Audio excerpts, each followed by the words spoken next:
Hello, everyone. This is David Ellis from Universal Citizen Media, and today we are going to be doing a show on human potential. So, I have this community where people join, and every once in a while, I see some outliers in the community, and I send them a message saying, "I need to interview you. I need you to tell me everything." And so, I reached out to this very interesting soul. Her name is Renata, and we have her in studio right now. And I need to share her with the rest of you guys. So, Renata, I'm just going to bring you on screen. Hello, Renata. Hello, David. Thank you so much for having me on. I much appreciate it. Okay, Renata, to say that you're an interesting person might be an understatement. Why don't you tell the audience everything about yourself? Right. Where to begin? I understand we have some similarities, so we're going to look at those. I started life out as a child prodigy, a musical child prodigy. So I kind of walked up to a piano and started playing when I was 3 years old. So my mom grabbed me and off I went to music school.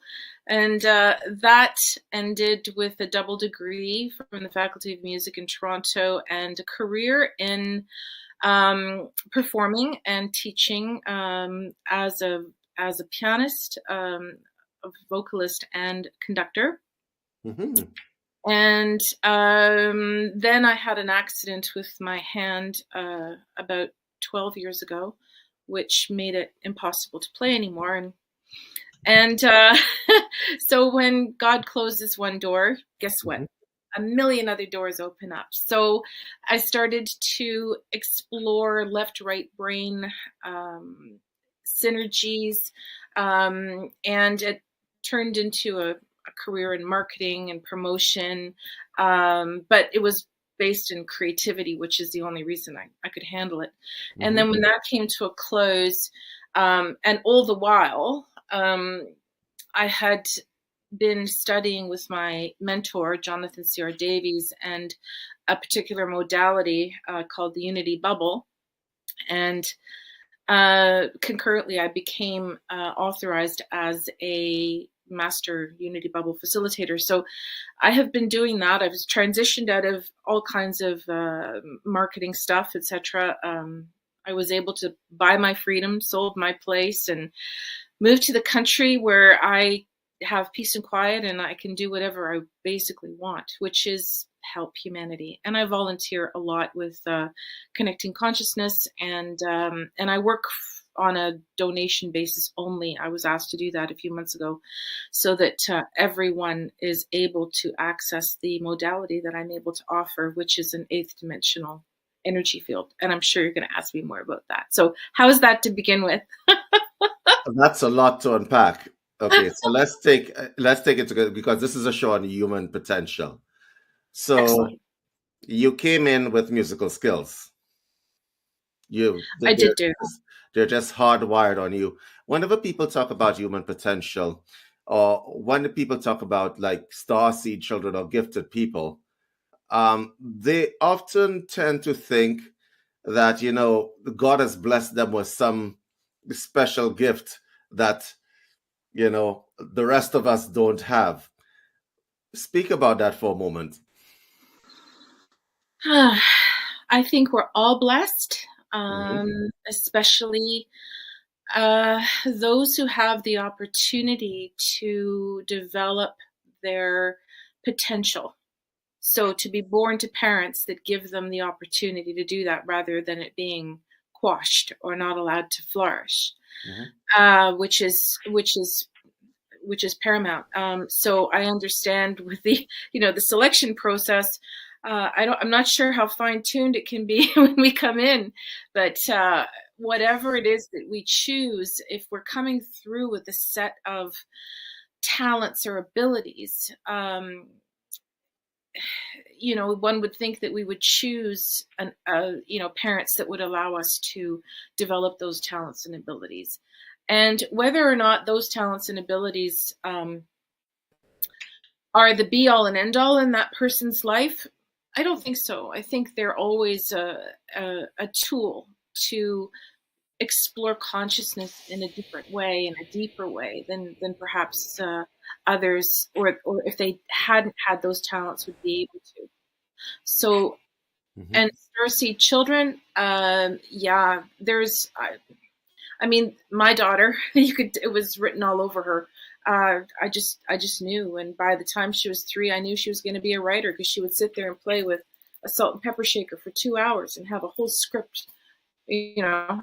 And yeah, of course she's a writer now. So yeah, they come in with talents and abilities, and if they are given the opportunity to develop them, then it's a great, great, great gift. But everyone has talents and potential. That's kind of my You feeling. know, that's a very good point that you've made. A lot of parents, and this is why we try to push the concept of conscious parenting, right? Because everyone has talents and gifts. Some of them are not readily observable. Some of them develop a little bit later. But what I wanted to get away from is this concept that people think in this life there are winners and there are losers. There are no Mm, winners or losers. They're just people who spotted what it is that they came here to do a little earlier on.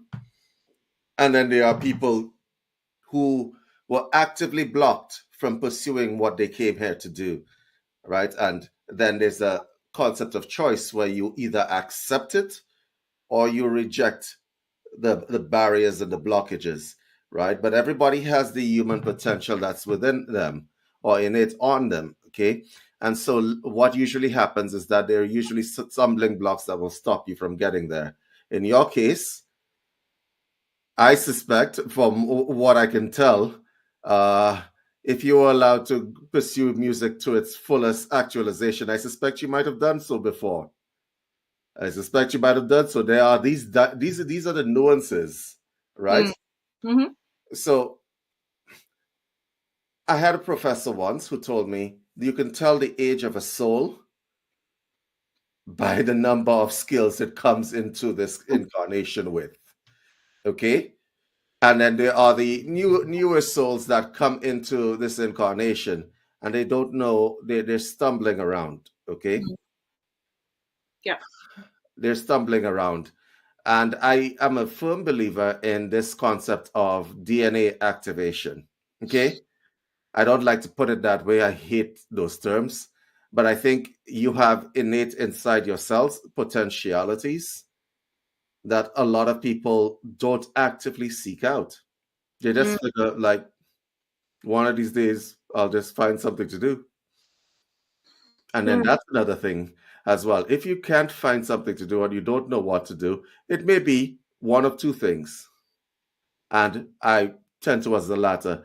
It may be that you're confused, or it may be that you're good at so many things because you're such an old soul that you don't know actively what to do. Because here's the problem: the whole birthing process is a process of forgetting, right? exactly. But cells don't forget. DNA doesn't forget. There's an esoteric aspect of DNA that comes in, right? And so I do believe that people have memories on board. But with regard to your experience, um, early on in the show, you said a number of things that you did. That's a lot of stuff. That's just the that's just the tip of the iceberg, Dave. It really is. It really is. Um, yeah. Let's Yes, everybody has a potentiality. I think what I wanted to add to what I said before and what you just said now is the environment in which we are being born into Hmm. is not an environment where these potentialities Hmm. are searched out, Yeah. or children are helped at all. In Hmm. fact, it's the opposite. They're slammed if they're not doing rote work in school and memorizing garbage that they're going to forget in an hour. That's no education.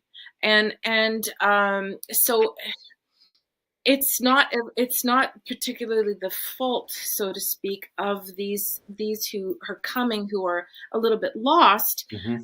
It's they're just not coming into the world. Is not an environment in general, unless you have these beautiful parents that actually are conscious and are actively supporting the development of this child. Like, I have a very dear friend who's one of the 13 indigenous tribal leaders in the world, Chief Ivanekwa, and she always tells me about how in their society, in the indigenous societies, it takes a whole village to raise a child, and they immediately sense out the potentialities, and they also have 27 different genders, which is not particularly, like, it's not the woke gender thing.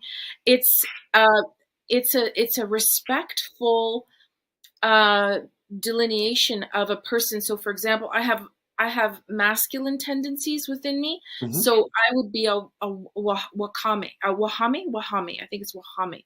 So it's just a woman that is more a doer, a more, Mm-hmm. an achiever kind of a person, as opposed to a woman who is a nurturer, who loves to nurture children, and so it's a different kind of role. So it's not exactly a gender, but it is a role. So in these societies, Mm-hmm. when the children come along, everyone has eyes on, the wellness and the expression of this little one, because they know that it's going to be an aspect of them, right? It's a community of oneness. Go Yeah, ahead. I was actually quite gifted in terms of, and I say gifted as in a gift was given to me to teach children hatha yoga, right? When I was a Mm, little bit younger, I used to teach a mm, kids class, and the mm, kids would come in, and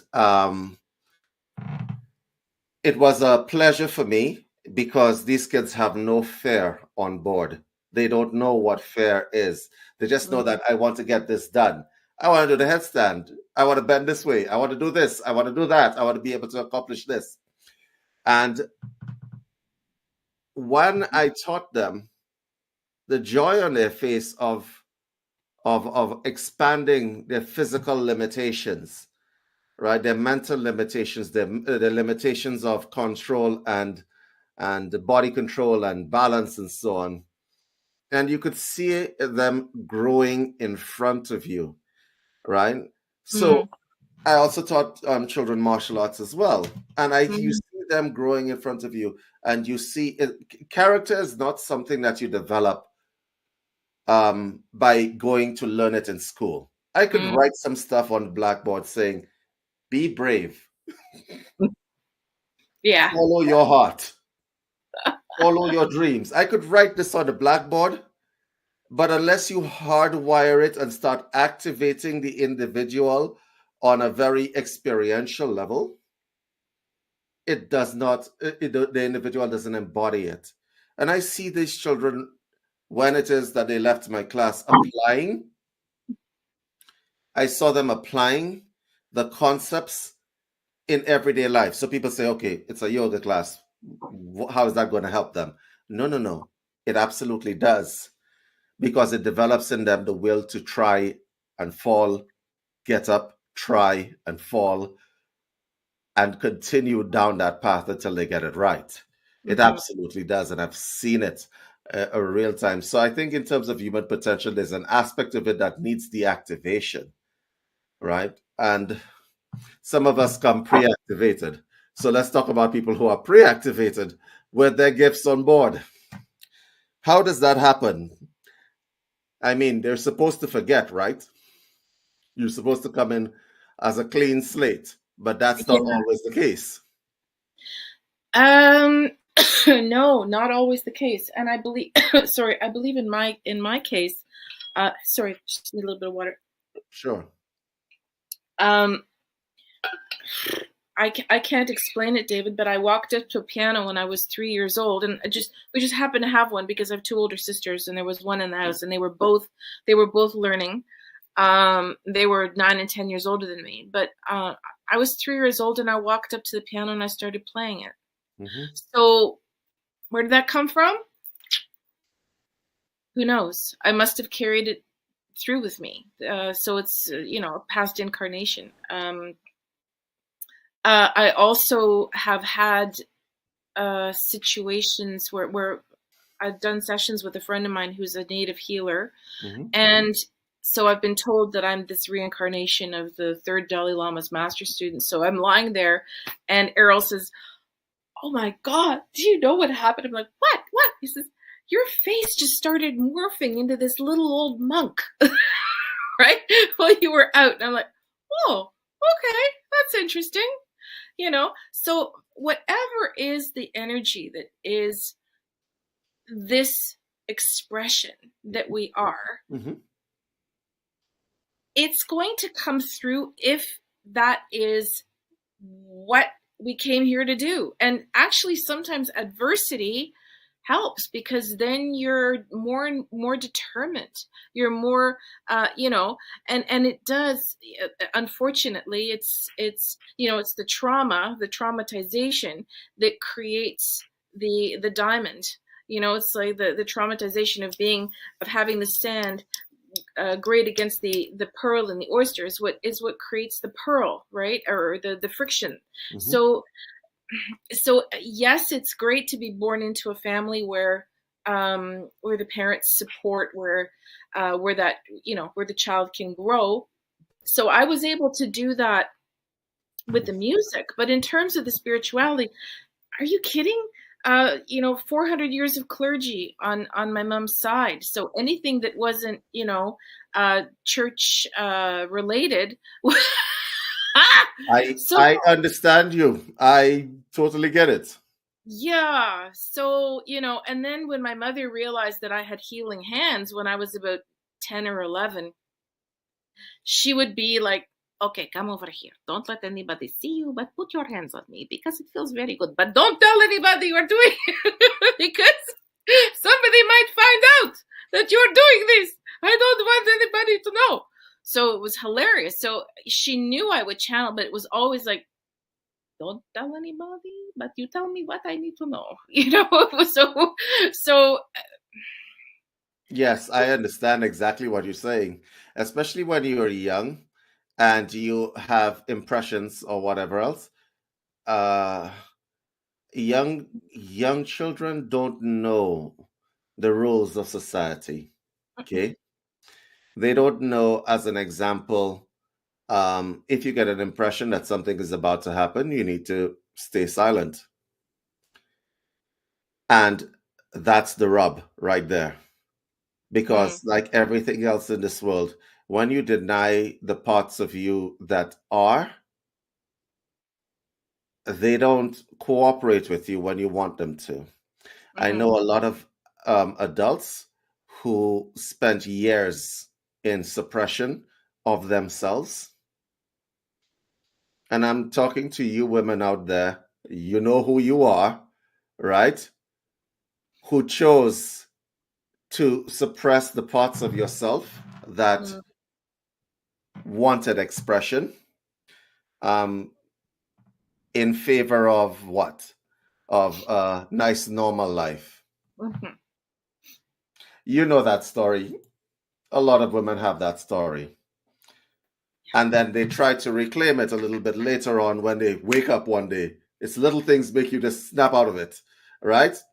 And they're like, this is not what I'm supposed to be doing, right? And then all of a sudden they try to reclaim it, and then it's like dragging a tire up a hill sometimes, yeah? Absolutely. Absolutely. And that's actually a large aspect of the work that I do now with the Unity Bubble, because the thing is, what we experience as humans is, number one, resistances, number two, interference. Correct. So if I could give you something Mm-hmm. that is a higher energetic field than your own Mm-hmm. to surround you in, what's going to happen? Entrainment. You're trained to the higher frequency. Correct. Exactly. And it won't tolerate anything negative within, and it won't allow anything negative from without. So basically, it's that simple. It took years to co create with Unity, which is a group of ascended masters: God the Father, Yeshua, Divine Feminine, Pan, Gaia, everyone came forward to co-create this with Jonathan, my Melchizedek teacher, and he didn't realize he was a Melchizedek till it was very late in life. But he was always able to manifest weird stuff, like like there'd be a frozen pizza in the middle of the desert when he decided he wanted a pizza. so, okay, how do we do that?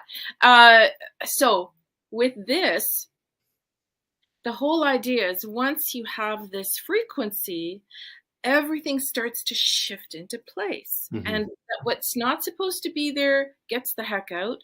And what's supposed to be there starts to be attracted to you. And then eventually, after it's a process, it's at least 6 months. I've never seen anybody go through it in less than 6 months. Eventually you get to a place where you are fully aligned with your higher self. There's no more resistances. There's no more interference. And when stuff happens, you're like the rubber ducky. It's okay. That's okay. You've got the toolbox to deal with it. Mm-hmm. And when things happen that are challenging emotionally, because you're in an 8th dimensional field, you process it. Like instead of 3 weeks, you'll process it in 3 days. Correct. So this is the beautiful work that I'm able to do. It's foolproof. It's not me. I'm just the messenger girl, right? I'm just allowed to transfer this frequency, and I'm a facilitator. So because I've done it so many times, I kind of know what people are going to go through. And of course, everyone has their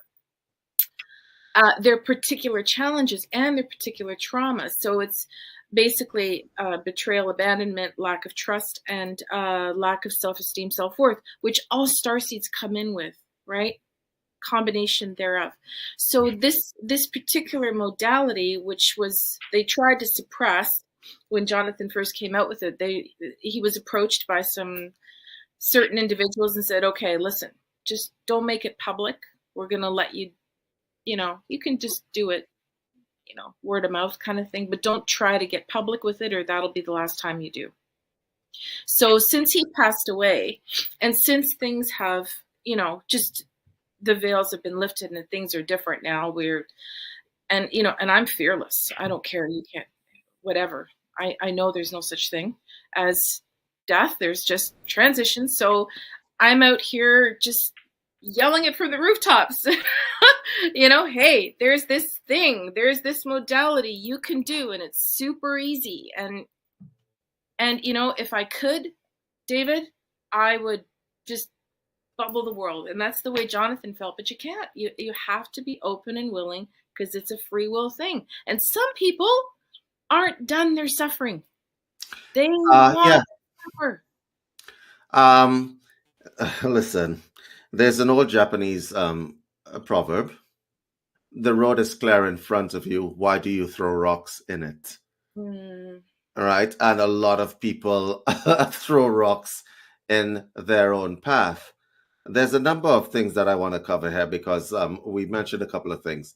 The first thing is this concept of our shared reality, this shared experience that we're having, where people can choose to perceive the barriers as unstoppable or immovable, I should say, and perceive themselves as stoppable, right? Or they could choose to perceive the barriers as movable and themselves as unstoppable.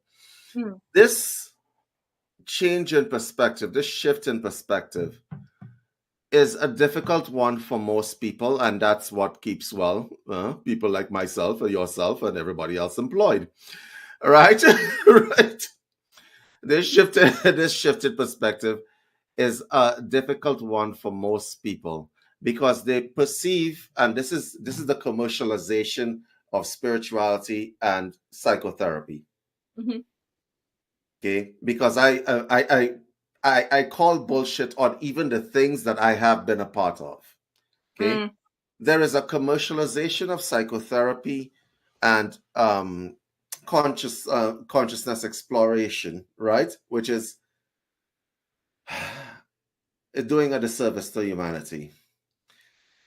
Because in psychology, you say you gotta go to a therapist and let me put it, work your shit out. You see how that sounds, right? It sounds like a mandate. It sounds like a Horrible. mandate. It sounds like something that is like very difficult to do. When I have found that sometimes for a lot of people, they just wake up one day and say, "Oh shit, my perspective is just shifted." Right? What happened? I'm sure I had low self-esteem when I went to sleep. Now all of a sudden I just woke up and I'm good. Like what happened? So there is a commercialization of this concept of therapy, of this concept of healing work, right? Right, and everybody makes it sound like, oh my god, this is something that you have to do for your own good and stuff like that. Listen, people will get enlightened. Nobody enlightens anybody. That's the first thing. No. Okay? People become aware and enlightened in their own time. It wasn't you that made them come into your office. It wasn't even the marketing. It was a choice that they made. And so I think all of this is wrapped up on the healer side and the therapist side in a kind of arrogance. All right. Mm-hmm. Like, I am here to do the work with these people and banish ignorance from the land. Yeah. And I Yeah. say this because when I was in school learning stuff, a lot of stuff, too much stuff, this is the perspective that they gave to the students. Go forth and banish ignorance and trauma from the land. Hmm. And this is a problem that we have in communities. So I absolutely like your approach because it's simple. It's like, hi, did you know that? Yeah. You don't have to do this. Yeah. Exactly. And I hear you 300%. And that is the first place things get screwed up is in school, right? Hmm. Because they create egomaniacal people going out into the world thinking that they can fix everything. And then then they're going to be amazing, right? When what I was taught actually through music as well, because I always studied with brilliant pianists, right? Nobody ever told me that I couldn't do something. Hmm. They were giving me the skills and the tools to get rid of any bad habits and to learn the skills so that I could make the music that I heard in my head. Hmm. And so when I was always treated like I was already a musician, but Yes. I was just honing the skills to become the potential that I already was.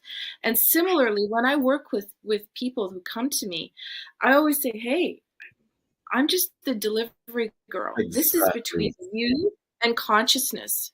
And I'm just here to support your process. I'm just here to hold the space for you and to share with you because you're already perfect.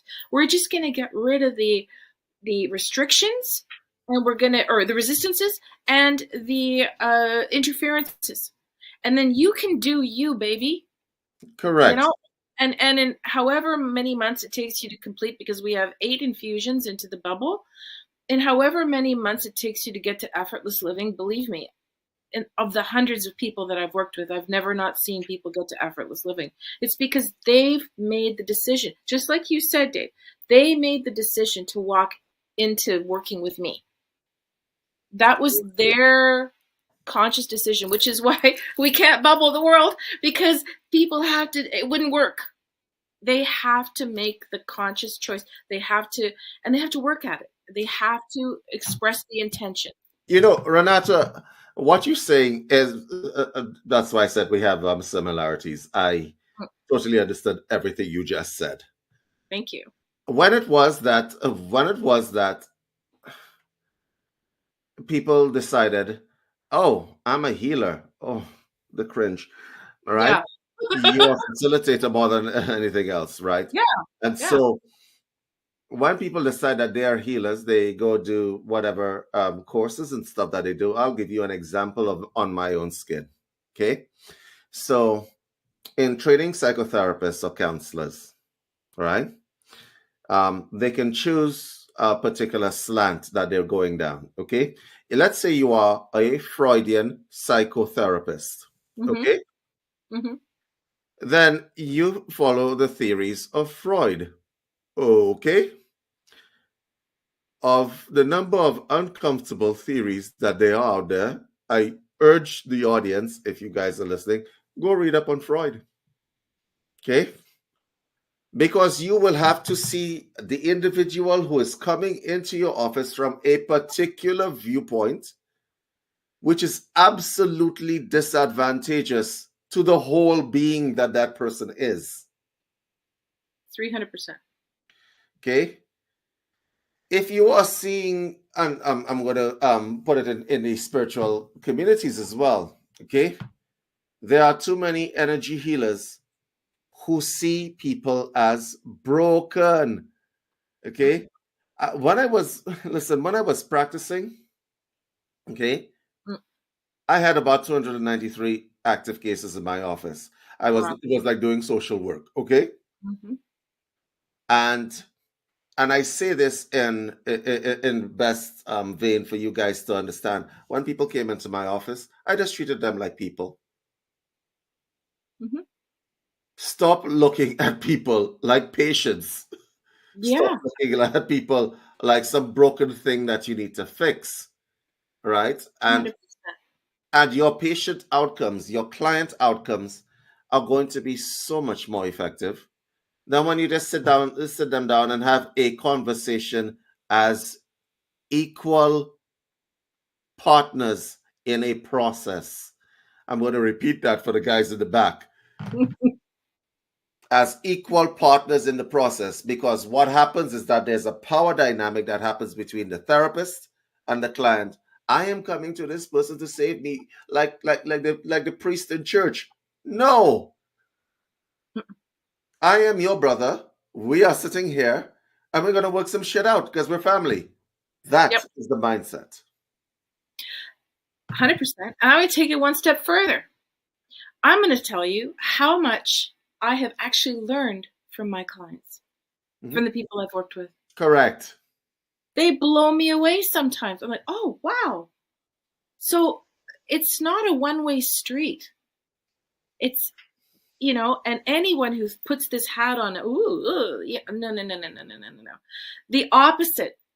I just got a beautiful person a lovely woman who contacted me from Australia, and demonic entities, blockages, she's so frustrated, whatever. And I'm like, you know what? We got this, no worries, so what that means to me is that you have something really special inside that is experiencing interference, and it's caused like ongoing resistance within you. So once we get rid of all of that stuff, and then she's like, oh well, this is amazing. And then we shared some energetic background, like I've got some Egyptian stuff going on back there, and so does she. And it was more a conversation between sisters that had just, long lost sisters that have met once again. Mm-hmm. And and and and that just makes everybody feel comfortable too. It's like, I'm not something that's high up here. I am so grateful that I was able to be mentored by Jonathan. I cried tears of joy the day that I got the authorization to be a master facilitator with through his wife was doing it then, because he had already passed. And and what I offer specifically is because while Jonathan was alive, I was channeling for him when he was doing work on the planet. So when he passed, I know his frequency, and I said, "Listen, I have absolutely no idea why you're asking me to do this, because I don't, I'm a piano player, I'm a singer, And his promise to me was, every time you sit down to do this work, don't you worry, I'm going to be there. And you know what? It doesn't matter. I sit down, I tune in, there they are. And whatever needs to happen just happens in the moment, because I'm just giving the space to whoever I'm working with to allow them to connect with the Melchizedek and unity. And I'm just the boots on the ground, right? So it's kind of like we're bringing the band back together again, you know? Mm-hmm. Okay, so let me ask you a question. Yeah. Let's talk about the creative principle, the creative force that flows within every Mm, one of us. mm. The concept of creating or co-creating or bringing into manifestation, right? This thing that is inside your mind, because everybody is a little bit pregnant, men and women alike. Okay, I get pregnant several times a week. I have to That, run to the computer. Okay, I get pregnant several times a week. Right, things need to come out, and when they need to come out, they're like, I want to be birthed into this world, and I run to the computer and I make that stuff happen. Okay, so there are a lot of people walking around with pregnancies in like the third trimester, right? And they don't know how to make to go through that laboring process and birthing process. So we're going to be the midwives for a little bit, shall we? well, absolutely. Well, it's curious that you call it a pregnancy because, it's, I might be pushing a few boundaries here, but I've heard you guys talking with Andrew stuff. It's very similar to a sexual energy. It's an excitement. Mm-hmm. So I know that when I start to feel like, oh boy, here we go, it's a creative orgasm. Mm-hmm. I'm like, oh boy, this is going to be good. Because it goes through your whole body. You can't stop it. And it's like the Gurdjieffian concept, the horse, the cart, and the driver, the emotional center, intellectual center, and the instinctive center. Correct. It's when everything lines up and your horse is in front of the cart and the driver's on top of the cart and you can go, right? It's different from when you might have an inkling of something, Mm-hmm. but it's not that full on, oh yeah, right? So you're developing that connection. So maybe just the intellectual center has fallen into alignment with this, or maybe just the emotional center.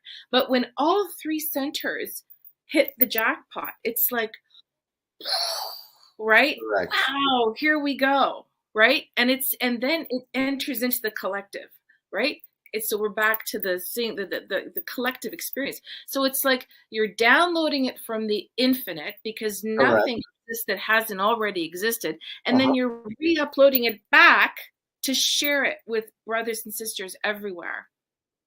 You know, Renata, I have had what you're talking about several times. I have a notebook by my Mm. bedside, right, that a friend Nikki of mine gave to me because she knows that I would go to sleep, dream of something, and I'm like, oh shit, I can't wait until I wake up. Let's write this down, get some sleep. And this is how I got a lot of sleep. Because here's the thing about it, right? Inspiration, the muse, right? The muse could be a demon depending on who you are, right? Inspiration comes at the weirdest times. At the Yeah, weirdest times, like you're yeah. stepping out of the bathtub, right? Oh Right? yeah, Like you're like like yeah. Okay, okay. can you hold on to that for a second? Can I dry off first? Yeah, Right? Can I dry off first? Can I get so yeah, it's exactly. Yeah, yeah. inspiration comes at the weirdest times. Or the other one is I'm driving the car now. Can you bring it back to when it's safe? You know? But no, I hear you 300%. And I actually, that's why it's not good for you, but I've got one of those EMF things on my phone. But when I get visions or something, it's usually just before I wake up. And so I think we're like, right. I mean, Andrew would tell us a lot about this. The dream time is the real time. Coming back into whatever it is that we're here, into the matrix, is where all this interference happens, right? So that's why we're forgetting. But if you can catch that time when you're just coming out of that dream time, and I just push the record button on my phone and I start to talk. And I like force myself, okay, come on, every single image, just describe this and it will come. And then afterwards, you know exactly what it is. Like it's imprinted. All you need is that little tiny word or whatever it was to trigger the memory of that. And then I also find, I don't know about you, Dave, but I also find that with time, if I'm consistent with noting down the visions and stuff, there's a theme. There's an overarching theme. Yeah, I understand you. When I was a lot younger, I used to paint and Mm, draw.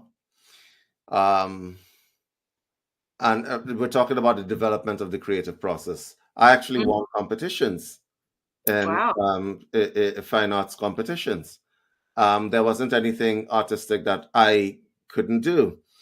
And then I grew up, and my parents were like, I was actually making money because I worked for this clothing company. I would design and put plastisol on shirts and paint them Mm, with fabric paint and stuff like that.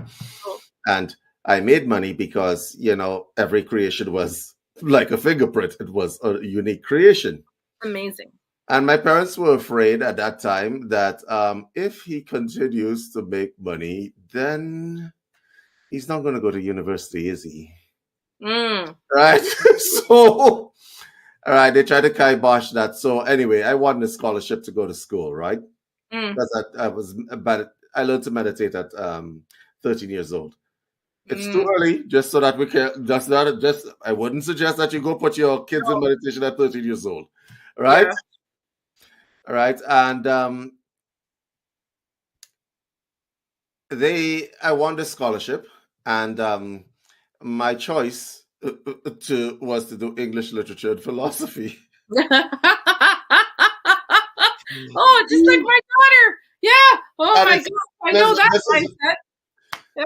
right. I chose to do English literature and philosophy, and I remembered that creativity, no matter where you go, once it has gotten a hold of you, it doesn't matter what you change into. And I've been Mm, through many, many, many, many, many phases. Okay. So I went into English literature and philosophy, and I was able to write poetry on the spot. Okay. Like iambic pentameter was my thing. I'm like, I'm going to just, I would write poetry on the spot, and everybody is like, "You believe that he chose a philosophy and an English literature degree? What's wrong with him?" Right? Okay, so my postgrad was in counseling psychology, right? First of all, right? So I went into that, right? And then I got a lot of blowback from professors because I'm like, if I adapt or ingest Freudian psychoanalysis, I'm not quite sure how that is going to help the clients. If I um, make it make sense for yeah. me, right? Make it make sense. You are damaged because you saw your mother and father having sex, and it has Yeah. been the primal trauma. Me telling you that is not going to help you. Okay? Me trying to treat you for something like that is not going to help you. And so, okay, this is what so I had blowback, and then I went into more marketable subjects. I did Hmm. an MBA. I was going to be the the business guy. Yeah.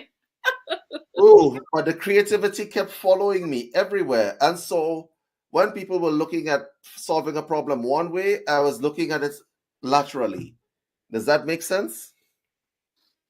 Totally. Totally. Which is Totally. how I ended up in corporate and being useful in corporate, because when you have creativity on board, there are some base skill sets that you have to um, nurture as a child. If you nurture a child's creativity, that child's potentials are limitless.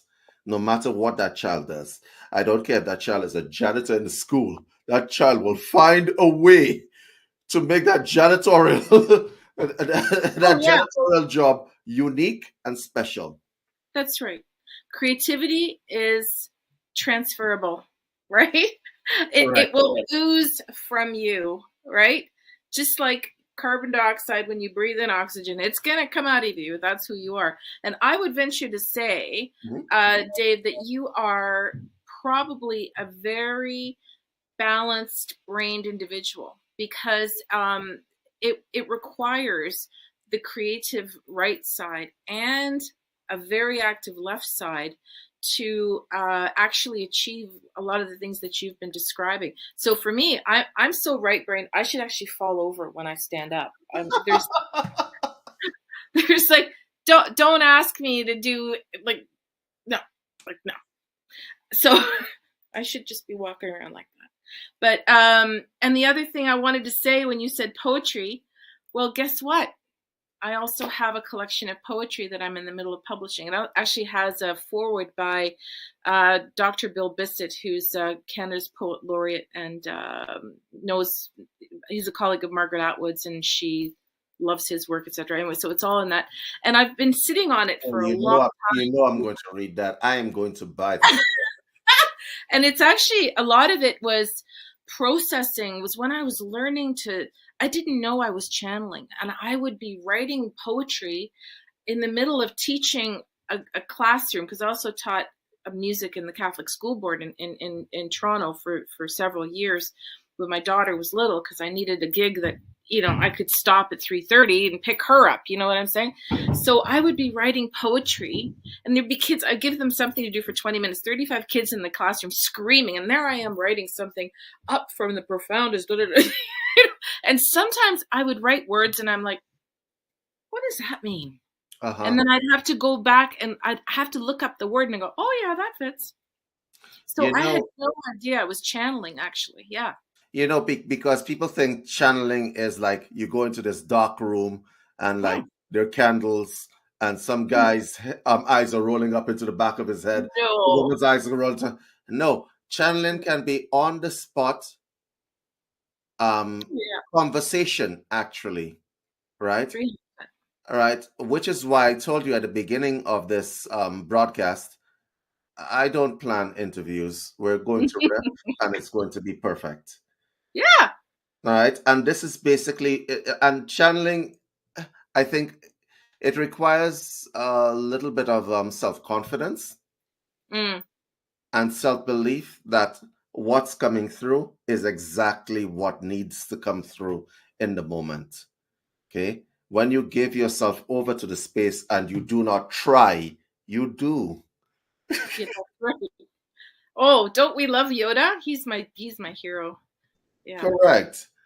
You do not try, you do. Either you don't. That was the best part Yeah. of Star Wars. Best, Not best. If I try. were ever going to Do. have a tattoo, which I have not succumbed to yet, but it would have been Yoda. Yeah, correct. Yeah, I agree. I 100% agree because the teachings of Star Wars were very, very deep. Oh, Okay, yeah. because the Force is not something that you, for want of a better way of putting this, all puns intended, force. Okay, No, no, you do no, not force the Force. You no. It flow was the based on Force. yeah, and it was based on James Campbell, Hero with a Thousand Faces, right? Mm, So it was probably the best disclosure, and I don't know what possessed Spielberg, because I think he went the other way yeah.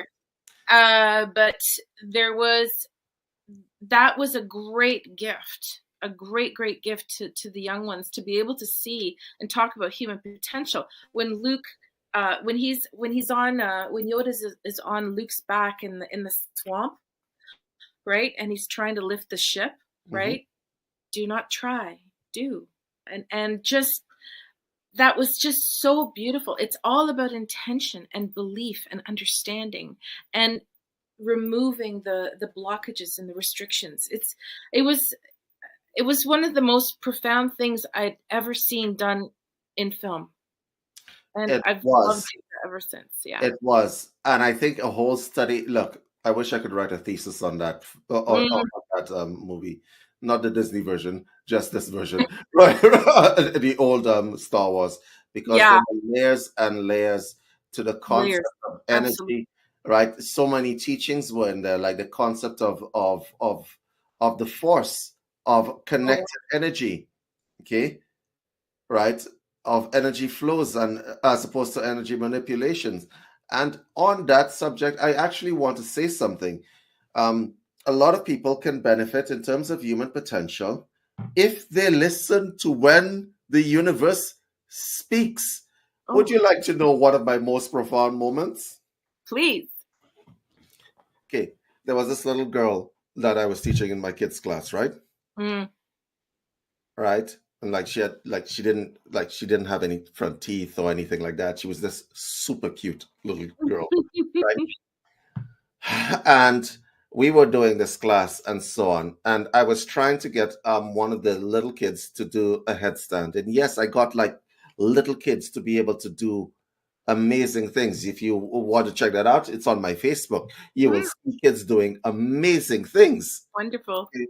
And I'm like, and the child was in fear, not getting it, right?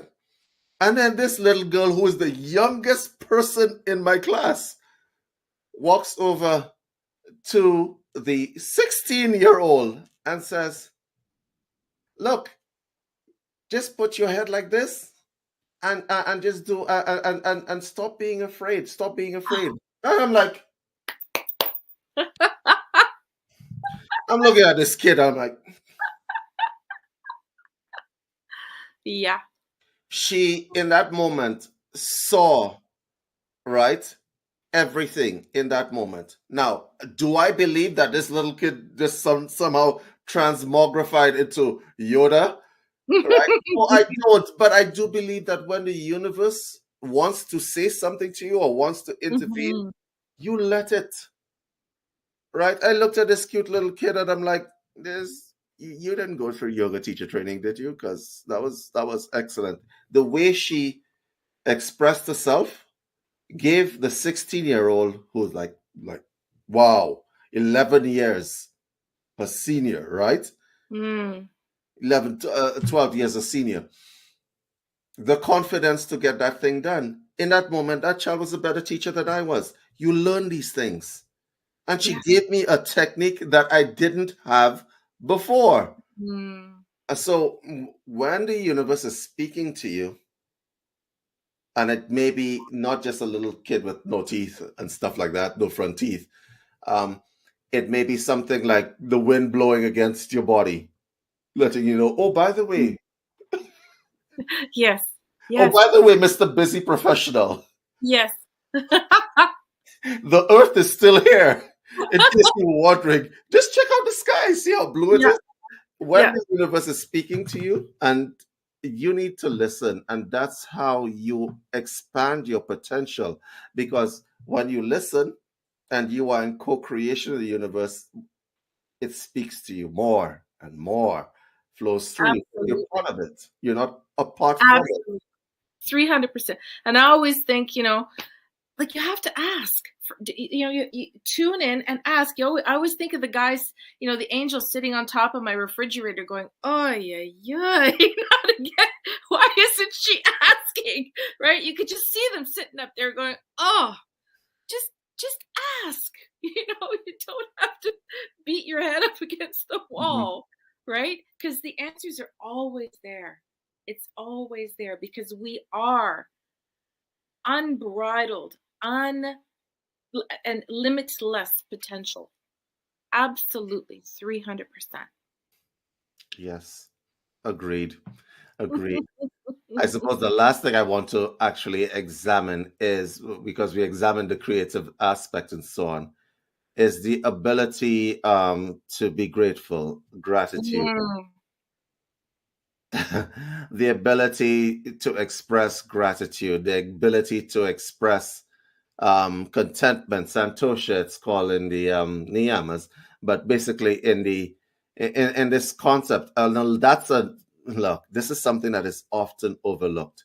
Mhm, I'm gonna ask a question to the healers watching this broadcast. mhm, You finish the healing, might be Reiki, might be massage therapy, it might be psychotherapy, it might be academic allopathy, like where you're doing internal medicine in the hospital.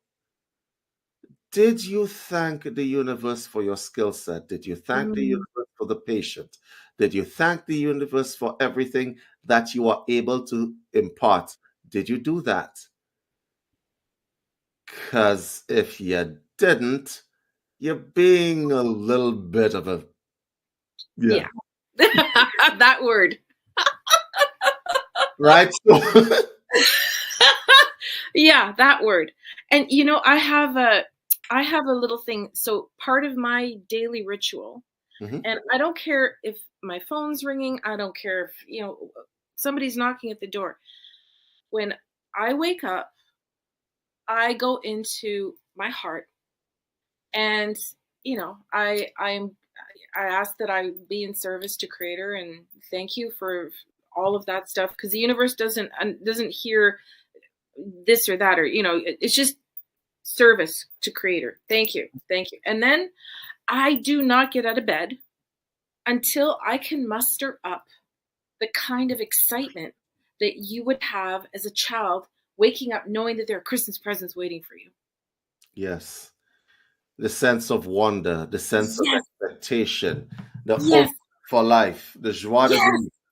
Yes. It's like, I will not let myself get out of, even if I have a bad night, if I had to, like, if I, no, you're not getting out of bed until you can get that fire going. That excitement. Okay, thank you, thank you, thank you. Now I can get up and start my day. So it's just a little thing that I do. I'd love to. I'm happy to share it with everyone. Yes. And it's a very important part of spiritual practice, which I never heard talked about on any of these Mm-hmm. sites or whatever that I visit. Yeah. Gratitude is important because Oh, without it, yeah. Well, when you're in a space of gratitude, that means that you're in your heart, yes. and that means that you're actually being from the place of connectivity with source. This is not connected to source. Hmm. This is connected to source, Hmm. right? So when you're in gratitude, even for crap that happens, just because you get cut off on the highway, Hmm. right? Or there's a traffic jam, I say thank you, because who knows? I may be prevented from being in a car crash, or that just may be exactly the time space that I need for something else to happen, that is going to be synchronistic in my life, and create a great outcome. So what's the what is there to gain from getting angry or upset? Absolutely nothing. But if you can see the perfection Hmm. and express gratitude for everything that happens in your life, even the most challenging.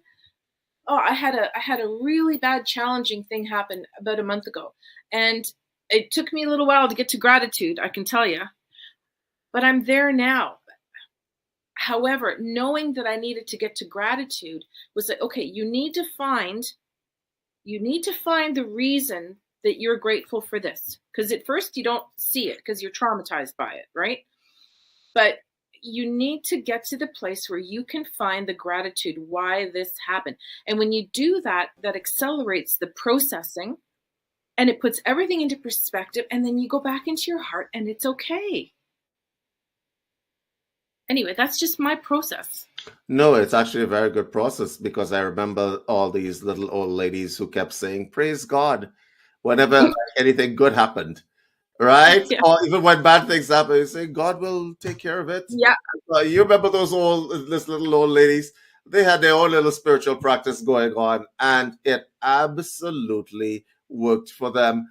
That's how they got to being little old ladies in the first place. Okay. Right on. Right? That's how they got to be little old ladies in the first place. Okay? Because they Yeah. had their own little spiritual That's practice. right. That's right. That's right. No, and then there's this piece that comes eventually, if you allow it to, where there's no more fear, there's no more false evidence appearing real.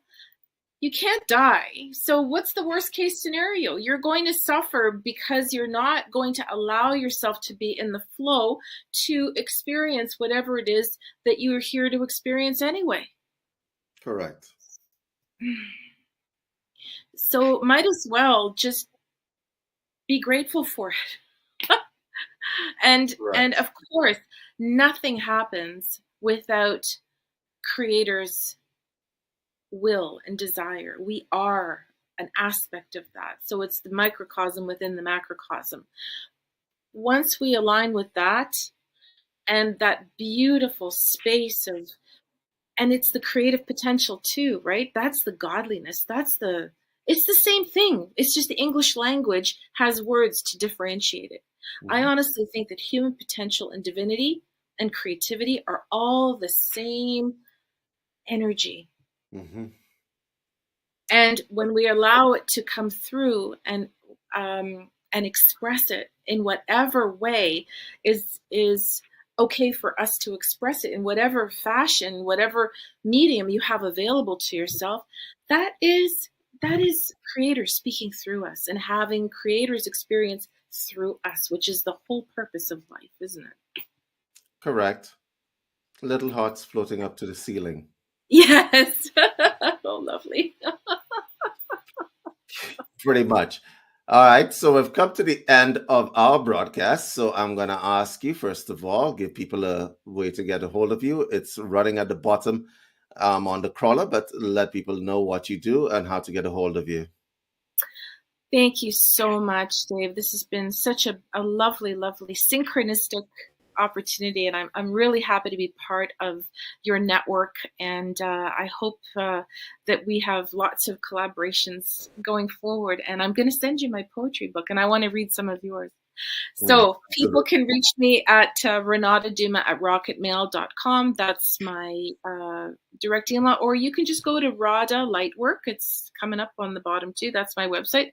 And you can fill out a contact form and get in touch with me that way, because that will come to my email as well. So it's pretty easy. Rada, RADA, lightwork.com. And I look forward to hearing from each and every one of you and facilitating whatever it is that you want to have happen in your universe. Okay, thank you guys. For those of you who are in the community, I guess we'll be seeing you guys soon. For those of you who aren't in the community watching this broadcast on Facebook, you guys can join the community at community.universalcitizentv.com. Okay, come on in. We have lots of resources and stuff, and we try to make the community better and better.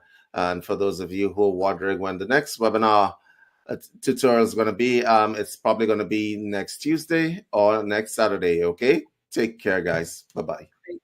Thanks. Bye.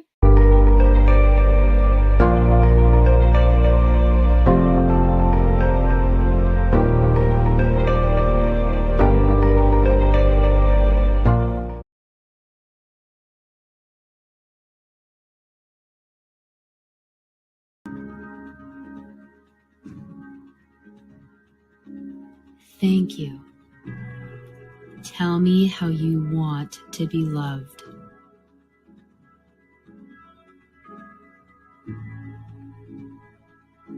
My name is Juliet Karaman van Schardenberg, and I'll be guiding you through this meditation. Today I'll be leading you through Breathe and relax. Come into oneness. Come into unity, whatever that means to you in this moment. Allow Divine Love. My name is Juliet Karaman. Today I'm going to give you a direct experience of Divine Love, the complete, the total. Feeling very, very fine, sinking deeper and deeper down. So peaceful and so relaxed, letting go. And it feels